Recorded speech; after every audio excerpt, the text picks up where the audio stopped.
If you've been diagnosed with SPD, Symphysis Pubis Dysfunction, then these are the fixes for you. If you're not sure, go to your midwife or your healthcare provider and get them to test you. Also read the blog post on SPD. It'll give you a full range of all the symptoms that you might be experiencing. So the fixes for SPD are based around strengthening all of the pelvic girdle muscles to hold the pelvis in a secure and stable position. So I'm going to go through a range of movements that are going to do exactly that, to isolate and work on all of the muscles that create the pelvic girdle.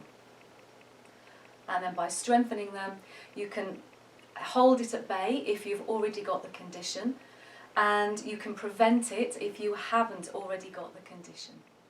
So let's crack on.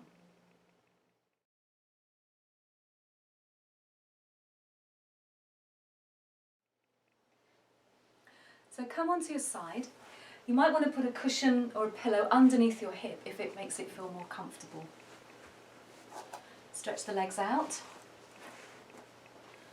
and just support yourself with your other hand. You're going to start off bringing the knees together and the feet together, and we're just going to move the top knee. Everything else stays where it is.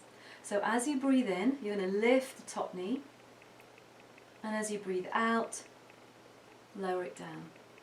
We're going to do that 10 times. So inhaling, lifting, exhaling and lowering. And you should be able to start to feel this on the hip flexor muscles on the outside of the hip and into the glutes. If you get any pain, any sharp pains while you're doing any of these movements, give them a miss. It means that the alignment in your pelvis isn't quite right and you don't want to cause any further issues or any further pain. Just continue with all of the other movements where you don't get any discomfort or any pain.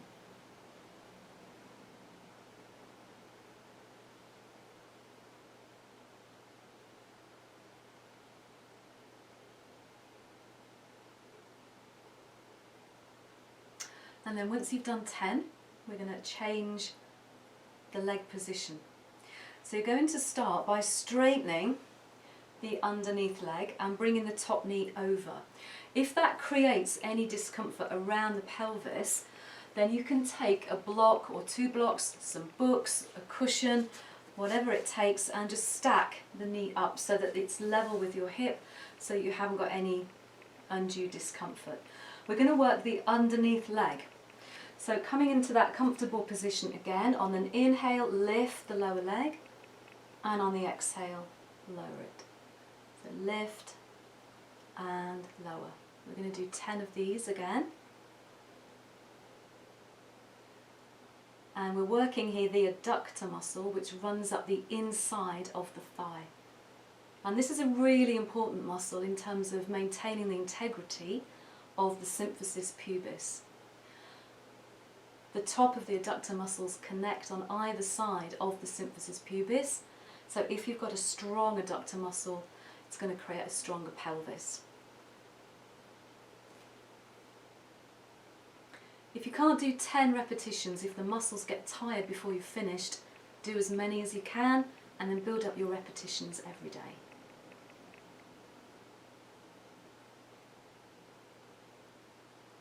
Okay, once you've done that, we're going to change again and do one last movement. So this time you're going to straighten the top leg, bend the underneath leg.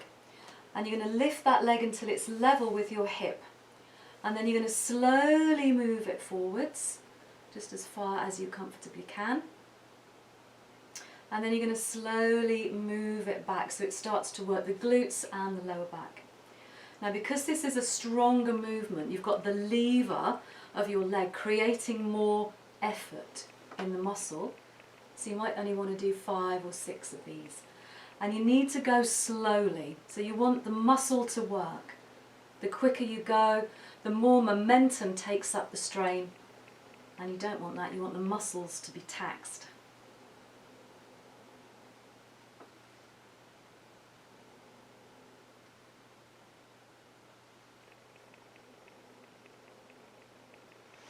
And then lower.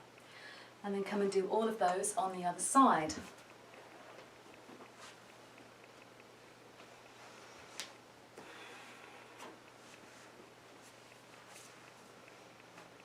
So starting with the clamshell, heels together, and on the inhale lift the knee, on the exhale lower. We're going to do 10 of these again.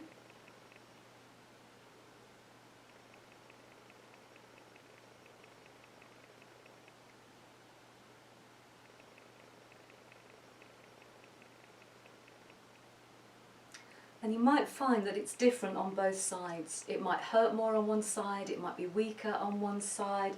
You might be able to do it on one side, but not on the other. And that's fairly normal. We don't have a lot of symmetry in our body.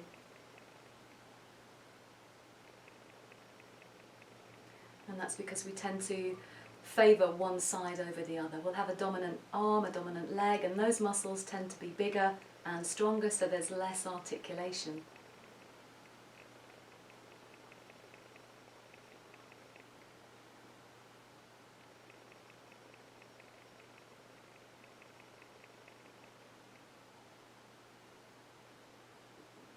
Okay, so once you've done the 10 here, you're going to work the underneath leg, so bringing the top leg over, again stacking the knee onto something if you need to, straightening out the lower leg, and then again here 10 times, lifting and lowering. Working the adductor muscle, strengthening the inside of the thigh.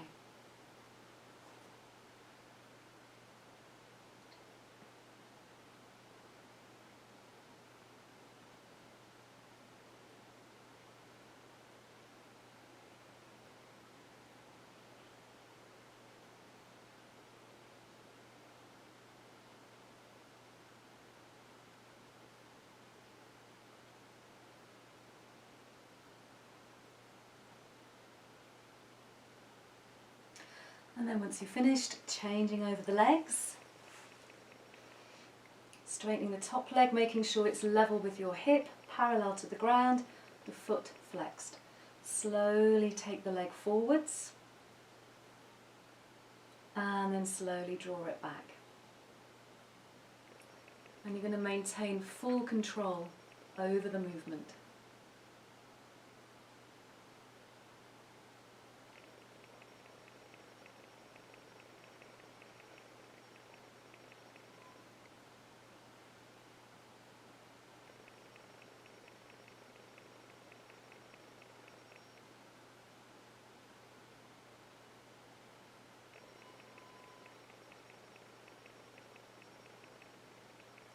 And once you've done 5, or as many as you can comfortably do, you can relax your legs. You might want to give them a bit of a massage if they feel a bit sore.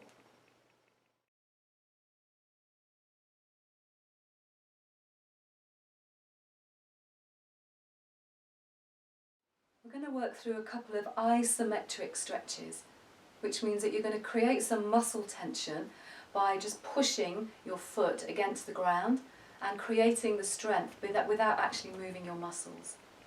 So you're going to take your legs out straight in front of you. You can sit on a block if that feels more comfortable, or on a cushion. And then take your left leg and place it to the outside of your right leg. Some of you towards the end of your pregnancy might find that you need to turn away, so you get a little twist in your spine to make some space for your baby. Try and keep your spine upright. We're going to push down through the left leg to create this isometric stretch. If it's not comfortable, or if you can't get the foot on the ground, you can bridge the gap, put a block underneath it, or some books. So whatever works. And then we're going to hold this movement. You're going to actively push the foot down into the ground and hold it for 10 seconds. Keep breathing, don't hold your breath. But again, you should feel that tightening and this collection of strength right into the symphysis pubis area. So this is a really, really good one. So keep pushing down, maintain the intensity of this movement, this isometric strengthening. And then when the 10 seconds are up, you can relax, stretch that leg out, and then do the same on the other side. Again, turning away to make some space for your baby, and then when you're ready, push the foot firmly down into the ground. Keep the spine upright. Keep pushing the foot down. Keep pushing the foot down, smiling as well.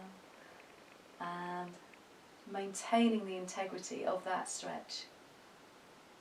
Creating strength around the symphysis pubis area. Keep pushing, and then you can relax and stretch the legs around.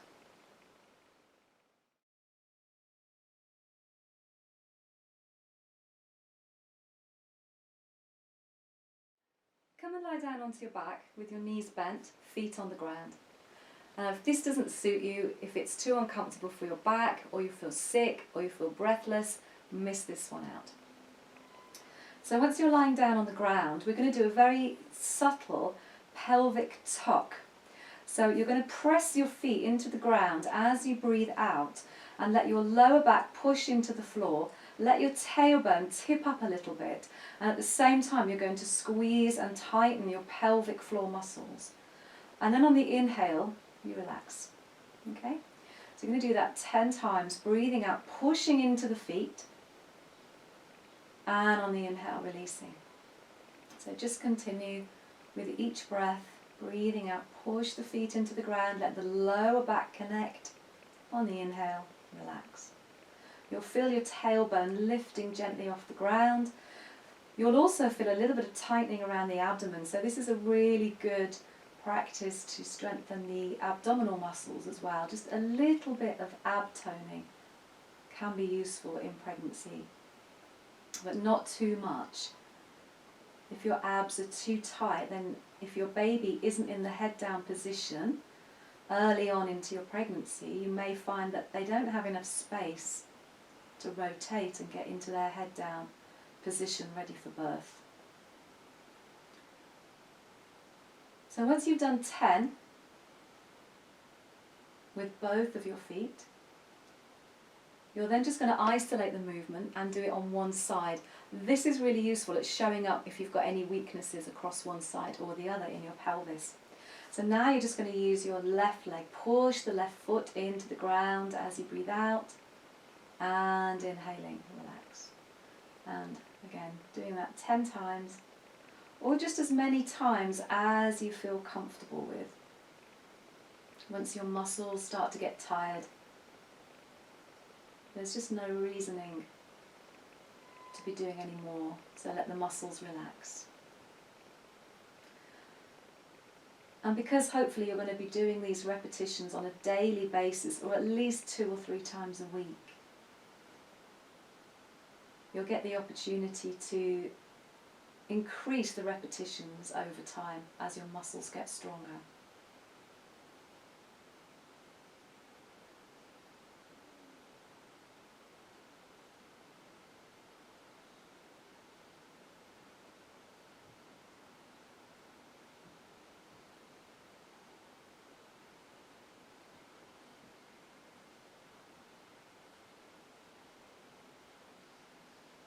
And then once you've done 10 on that side, you're going to isolate the muscles on the other leg. So now just pushing through the other leg, letting the tailbone tip a little bit, lower back connects, and inhale, relax. And again, 10 repetitions, pushing the foot into the ground, feeling the strength in the muscles around the buttocks, deep into the pelvis, and also isolating and utilising your pelvic floor muscles as well. So as you breathe out, you squeeze and lift, and breathing in, relax.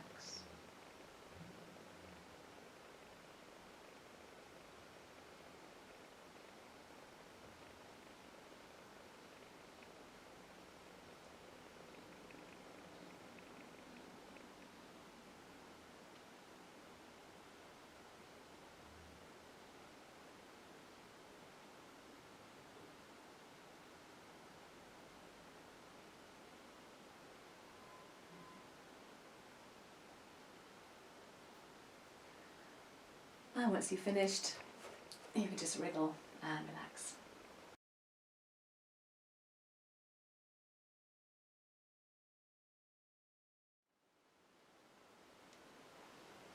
This next move, the shoelace pose, is going to draw the two sides of your symphysis pubis together, and at the same time it's going to stretch out your SI joint, the Sacro-Iliac joint at the back of your pelvis. Sometimes if the SI joint is tight, it causes an overlaxity at the front of the pelvis because only one half can start that opening and stretching process. So you're going to start with your legs stretched out in front, and then just take one of your legs over the top. Bring the heel around as far as you can. So you want to be on the outside edge of your foot, not the sole of your foot. You're going to get a really good stretch all the way down the side of your leg, the iliotibial band, and right up into your hip flexor. Those of you with a little bit more flexibility might be able to get the other leg underneath as well into a double shoelace.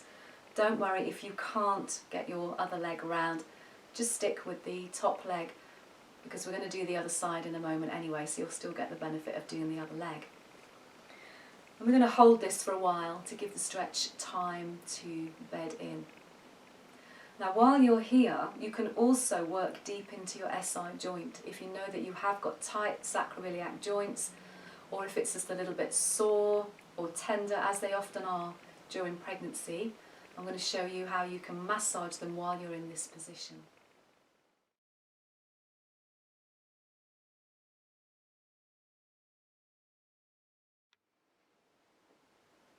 So once you're sitting in the position, you can start to massage this area at the back of your pelvis where your SI joints are. They run around here.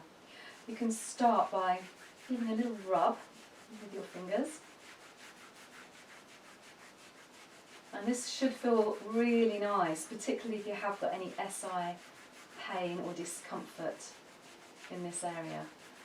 And then once you've given it a good rub, you can start to stretch the area out by just pulling your fingers over the joints and creating a little bit of space. Incidentally, these two moves you can get your partner to do at any time, leaning over your ball or leaning over the sofa, if you're having any pains around the SI joints. And give it a little bit of smoothing out.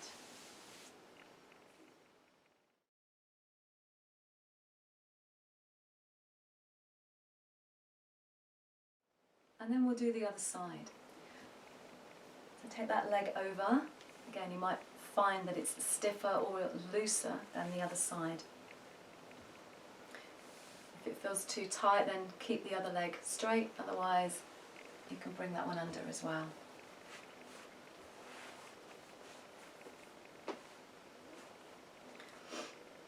And then once you've got yourself into your shoelace position, either your single shoelace or your double shoelace, you're just going to hold it for a while. You can relax into it, maybe close your eyes, stay focused on your breath. And just feel the stretch starting to work deep into your hips, working on the outside of the leg. And then if you want to, you can continue with that sacral stretching, easing out any tightness in the back of your pelvis.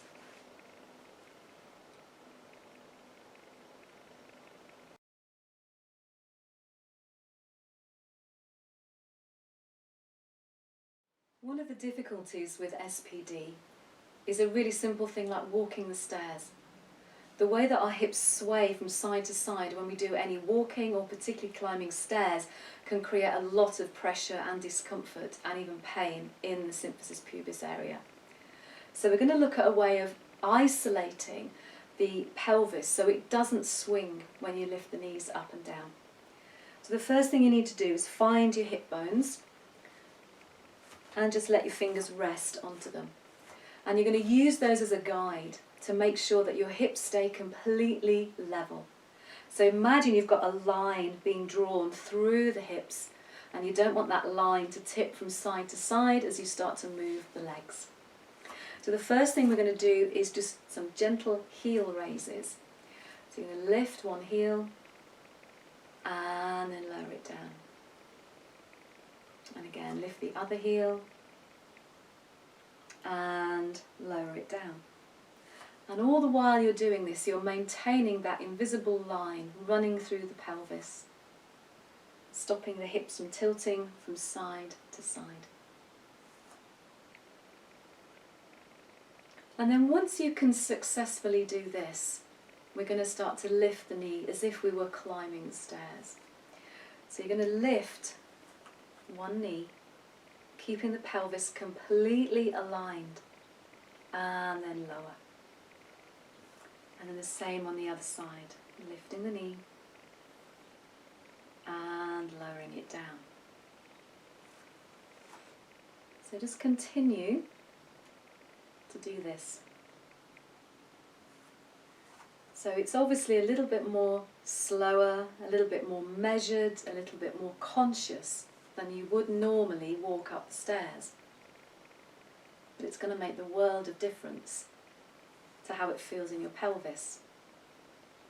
Once you can isolate the symphysis pubis area and stop it from swaying and stop the talking, it's going to be so much more comfortable for you to walk up and down the stairs. So once you've tried that on dry land, try doing that as you walk up and down the stairs.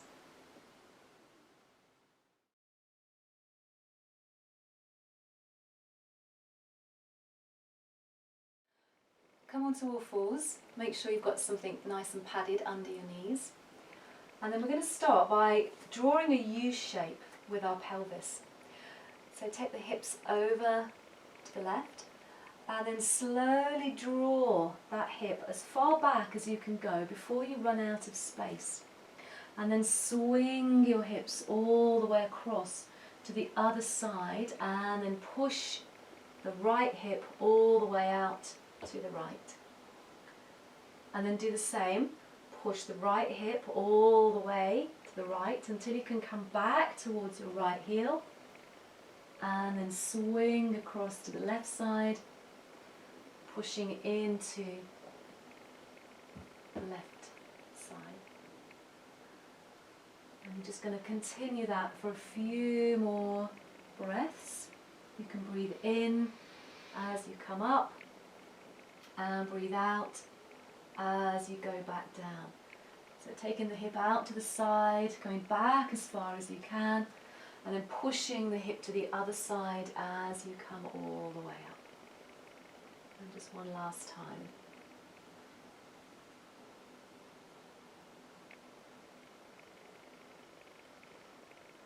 And back again.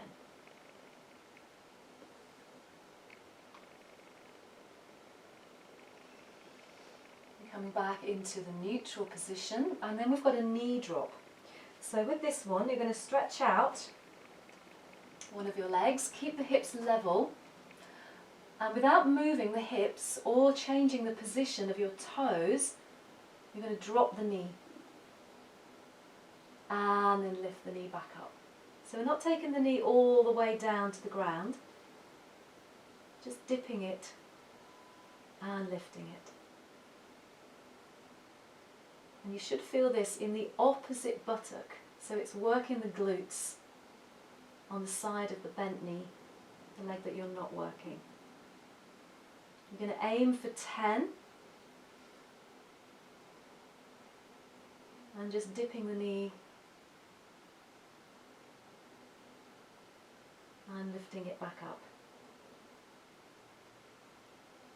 And when you've done 10 or as many as you're comfortable with, change over sides, take the other leg out, tuck the toes under, and then dip the knee and lift.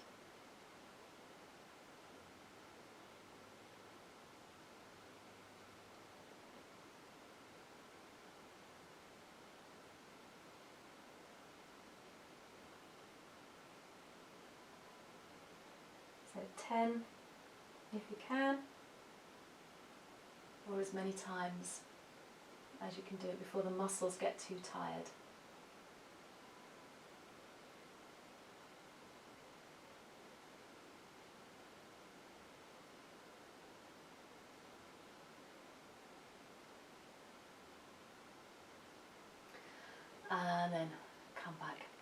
So the last one we've got, we're going to cross one leg behind the other. Now again, with some people with SPD, this isn't very comfortable, so miss this one out if it doesn't work for you. Once you've crossed the legs over, you're going to roll the spine to the ceiling, tuck your tailbone under, and just ease back towards your heels, just as far as you can before running out of space. And then breathing in, come up. Breathing out, tuck the tailbone under, roll the spine to the ceiling, ease back towards your heels, and then come up.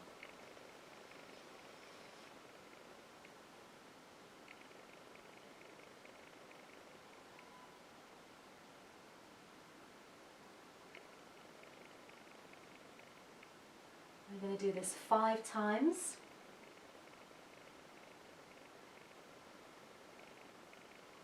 That last one.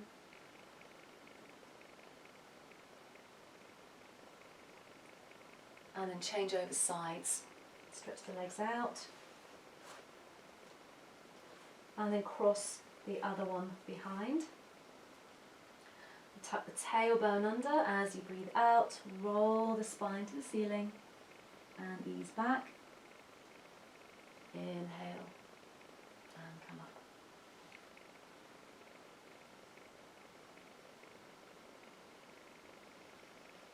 Again, 5 times. Tucking the tailbone, stretching back. It's quite a small movement, so don't worry about making a really big stretch out of it. Sometimes the smaller the movement, the stronger the work is that we do.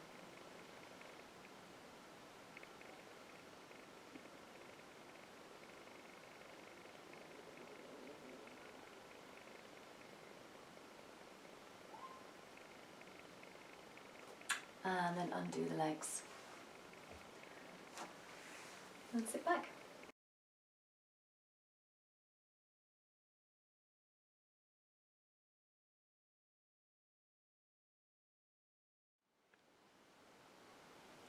One of the main difficulties with SPD, and in fact one of the symptoms of SPD used to diagnose it, is pain when you roll over in bed at night.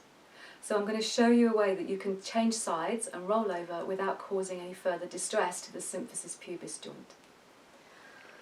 So let's say you're lying on your right side and you decide you want to roll over to the left.